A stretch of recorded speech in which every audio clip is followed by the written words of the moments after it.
HSC ও সমমান পরীক্ষায় দেশের ১১টি শিক্ষা বোর্ডে এবার জিপিএ-5 পেয়েছেন ১,৪৫,৯১১ জন শিক্ষার্থী। গত বছর অর্থাৎ ২০২৩ সালে এইচএসসি ও সমমান পরীক্ষায় জিপিএ-5 পেয়েছিলেন ৯২,৩৬৫ জন শিক্ষার্থী। সেই হিসেবে এবার জিপিএ-5 পাওয়া শিক্ষার্থীর সংখ্যা বেড়েছে।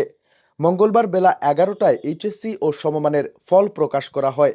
আন্তঃশিক্ষা বোর্ড সমন্বয় কমিটি সব বোর্ডের ফলাফলের যে সারসংক্ষেপ তৈরি করেছে তা থেকে এই তথ্য জানা গেছে। ঘোষিত ফলাফল অনুযায়ী এবছর এইচএসসি ও সমমান পরীক্ষায় গড় পাশের হার ৭৭.৭৮%। গত বছর ১১টি বোর্ডে গড় পাশের হার ছিল ৭৮.৬৪%। সেই হিসাবে পাশের হারও কিছুটা কমেছে। গত ৩০ জুন এইচএসসি ও সমমান পরীক্ষা শুরু হয়। এতে পরীক্ষার্থী ছিলেন ১৪,৫০,৭৯০ জন।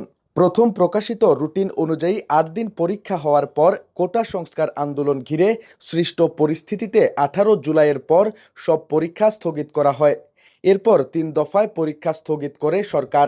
বাতিল পরীক্ষাগুলোতে এসএসসি পরীক্ষায় শিক্ষার্থীর প্রাপ্ত নম্বরের ভিত্তিতে এইচএসসিতেও একই নম্বর দিয়ে ফল তৈরি করেছে শিক্ষা বোর্ড। তাছাড়া বিভাগ ও বিষয়ে মিল না থাকলে সেক্ষেত্রে সাবজেক্ট ম্যাপিং নীতিমালা অনুসরণ করা হয়েছে।